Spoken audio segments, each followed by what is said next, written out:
Let me tell you about a student of mine. Her name was Anne. Anne studied English for 6 years. 6 years. That is a long time.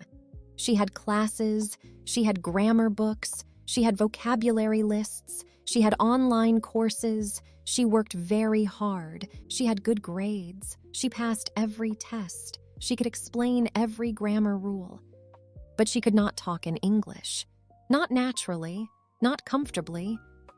When someone spoke to her in English, she stopped. She translated. She searched for words. She felt afraid. 6 years of studying, and she could not have a simple conversation. Does this sound familiar? Maybe you know this feeling. You study and study, but speaking is still hard, still slow, still scary. Anne felt the same way. Then one summer she stopped studying. She said to herself, "I need a break. I am tired. No more grammar books, no more vocabulary lists, no more courses." Instead, she started reading English crime novels. She loved crime stories. She just wanted to enjoy something. She was not thinking about learning. She just wanted a good story. She read one book, then another, then another. 3 months later, she came back to me. She said, "Ellen, something happened. Last week, I had a phone call, a client from London. We talked for 40 minutes. It felt normal. It felt natural. I was not translating. I was not searching for words. I was just talking." I looked at her. I smiled. I knew exactly what happened. Today, I want to tell you what happened to Anne, because it might change everything about how you learn English. Let me ask you a question. When did humans start telling stories? A very, very long time ago. Thousands and thousands of years ago, before writing, before schools, before books, before everything. People sat around fires. They told stories about animals, about danger, about love, about the people who came before them. Stories were how people learned. Stories were how people remembered. Stories were how knowledge moved from one person to another, from parent to child, from village to village, from generation to generation. Your brain grew up with stories. For thousands of years, the human brain learned through stories. And your brain has not forgotten this. When you hear a story, a real story, with people and feelings and situations, something special happens in your brain. Scientists did experiments. They put people in a brain machine. They asked them to read stories.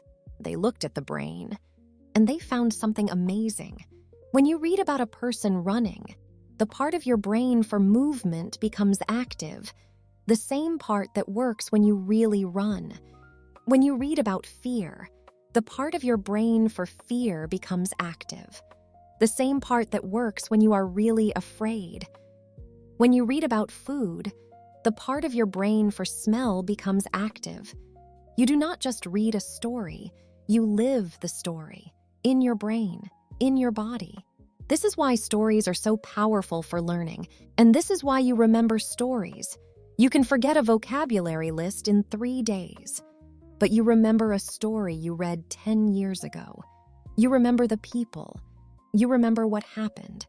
You remember how you felt, because the story was real for your brain. Now, why are stories better than textbooks for learning English? I want to give you 4 reasons, simple and clear. Reason 1, words have a home. When you learn a word from a textbook, you get a definition, maybe one example sentence. That is all. You study it, you try to remember it, but 3 days later, it is gone. When you meet the same word in a story, everything is different. The word has a person who says it, a place where it happens, a feeling connected to it, a reason for it. The word has a home, and words with a home, you do not forget them. Think about this. Do you remember a word from a vocabulary list from 5 years ago? Probably not. Do you remember a word from a story from 5 years ago? Maybe yes, because the story gave that word a place in your memory. Reason 2, Grammar feels natural. In a textbook, grammar is a rule. You read the rule. You do exercises. You try to remember. But in a story, grammar is alive. You see it working. You feel what it means. For example, past tense tells you something finished. Present tense makes something feel close and real. These are not rules to memorize. These are feelings, and stories give you those feelings. When you read many stories, a grammar starts to feel right or wrong. You start to know, not because you remember the rule, but because you feel it. This is how native speakers know grammar, not from rules, from feeling. Reason 3, you want to continue. This is the most important reason. In a textbook, you do the exercise because you have to, not because you want to. In a story, you continue because you want to know what happens next. You care about the people. You want to know, does she find the answer? Does he come back? What happens at the end? This feeling, I want to know what happens next, keeps you reading. And the more you read, the more English enters your brain. Quietly, naturally, without effort. Anne read her crime novels because she wanted to know who the killer was. She was not thinking about vocabulary. She was not thinking about grammar. She was thinking about the story. And the language came in like a passenger, quietly, in the background, without stopping. Reason 4, real English rhythm. Good writers write the way people really talk. Short sentences, long sentences, pauses, natural words, real conversations between people. Textbooks often sound strange, too formal, too perfect. Not like real English. Stories sound like real English because they are written by real people, for real people. When you read stories, you hear the music of English, the rhythm, the speed, the way sentences feel. And slowly, your English starts to have that music too. Now I want to give you a short story. Read it with me. Don't stop for unknown words. Just follow the story. Just feel it. Clara moved to London. She was 32 years old. Her English was basic, very basic. On her first day at work, her manager said, "Could you introduce yourself to the team?" Clara stopped. She looked at the table. She said, "I am Clara. I am from Poland. I am happy to be here." Then she sat down. Very quickly, she thought, "I need to get better at this." 6 months later, Clara gave a presentation, 50 people, in English, for 25 minutes. After, a colleague said, "Your English is really natural." Clara smiled. She thought about her first day, about the table.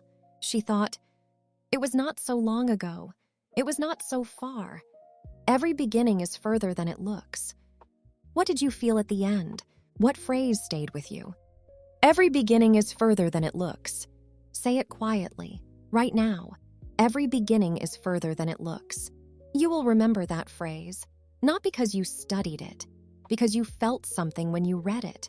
That is what stories do.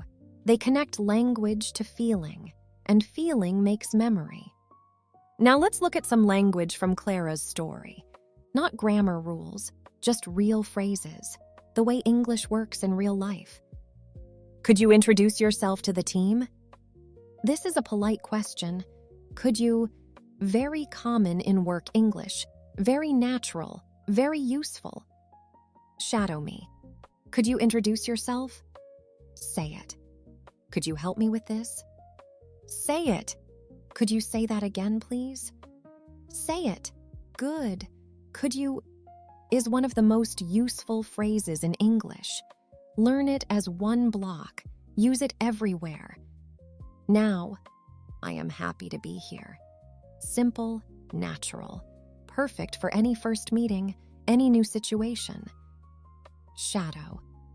I am happy to be here. Say it. I am happy to meet you.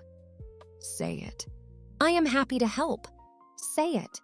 Now, every beginning is further than it looks. This is a beautiful sentence. It means starting something new is always hard, but later, when you look back, you see how far you came. Say it slowly. Every beginning is further than it looks. One more time. Every beginning is further than it looks. Keep that sentence. It is for you, for the hard days, for the days when English feels impossible. Now, practice. Right now, I want you to answer 3 questions, out loud, in English. Simple answers, 1 or 2 sentences each. Question 1, what is your name and where are you from? Answer out loud, right now. Question 2, how long have you been learning English? Answer out loud. Question 3, what do you want to do with your English? Answer out loud. Don't stop for grammar, don't stop for the perfect word. Just answer. Simply, naturally. You just had a small conversation, in English, with me, right now. That is speaking practice, real speaking practice. Now, where do you start with stories? Maybe you think, stories are too hard for me. I don't know enough words. I will not understand. I understand this feeling. It is very common. But here is the good news. There are stories written just for you. Stories for English learners. They are called graded readers. Graded readers are real stories with real people, real situations, real feelings. But the words are simple. The sentences are short. The grammar is basic. They are not boring. They are not for children. They are for adults who are learning English. Real stories, real English, at your level. If you are A1 or A2, try Oxford Bookworms Stage 1. These are short books, about 7,000 words.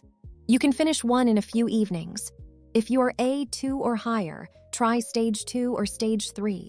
Find one book, one story, something you want to read, and then just read. Don't use a dictionary for every word. Don't stop and translate, just read for the story. Just follow what happens.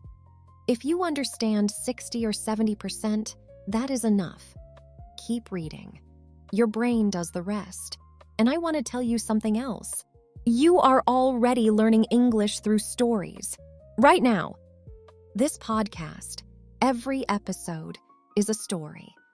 Anne's story, Clara's story, real people, real situations, real change. You are listening. You are following. You are learning. You started the moment you pressed play. Let me come back to Anne. Anne did not get better at English by studying harder. She got better by stopping studying and starting to live inside English stories. Her grammar got better, not from a grammar book, from reading thousands of sentences where grammar was natural and real. Her vocabulary got bigger, not from flashcards, from characters who used words in moments she cared about.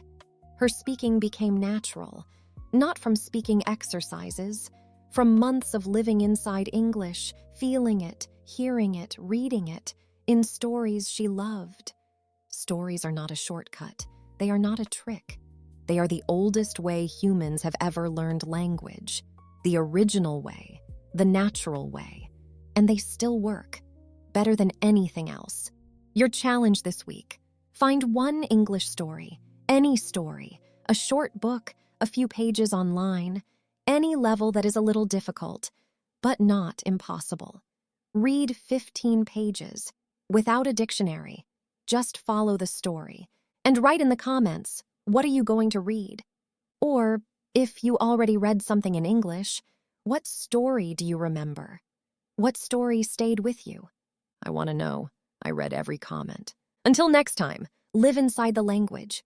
Subscribe and hit the bell so you never miss a story. Because the right episode at the right moment can change more than just your English.